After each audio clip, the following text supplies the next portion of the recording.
अस्सलामु अलैकुम वरहमतुल्लाहि ताला वबरकातुहू। हाज़रीन और नाज़रीन, मेरे प्यारे व्यूअर्स, अल्लाह के फ़ज़ल व करम से मैं बख़ैर और आफ़ियत से हूँ। उम्मीद करता हूँ कि आप भी बख़ैर व आफ़ियत से होंगे। मुअज़्ज़ज़ हाज़रीन और नाज़रीन, आज आपकी बारगाह में एक सवाल और उसका जवाब लेकर हाज़िर खिदमत हूँ। सवाल ये है कि क्या नापाक औरतें शिरनी और तबर्रुक का एहतमाम कर सकती हैं, यानी बना सकती हैं या नहीं।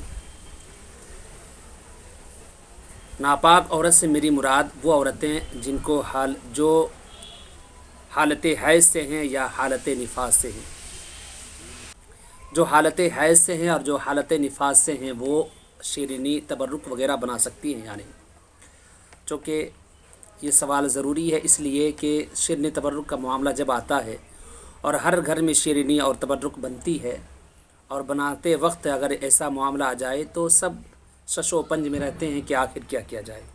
तो उसी का जवाब लेकर हाज़िर खिदमत हूँ। गौर से सुनिए और मेरे चैनल को सब्सक्राइब कीजिए और लाइक कीजिए। अगर जहन में कोई सवाल हो तो ज़रूर सवाल कीजिए।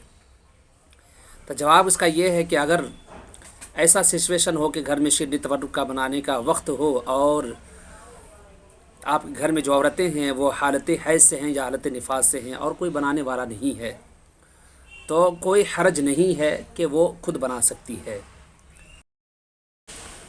बेहतर है उसके हक़ में कि वो बनाने से पहले वज़ू वग़ैरह सही से कर ले और वज़ू वग़ैरह सही से करने के बाद शिरनी तबर्रुक बनाए तो और भी अच्छा होगा। बहुत सारे जहनों में ये ख़्याल होता है कि शायद नापाकी में शिरनी तबर्रुक वग़ैरह नहीं बना सकती है। ऐसा कुछ नहीं है।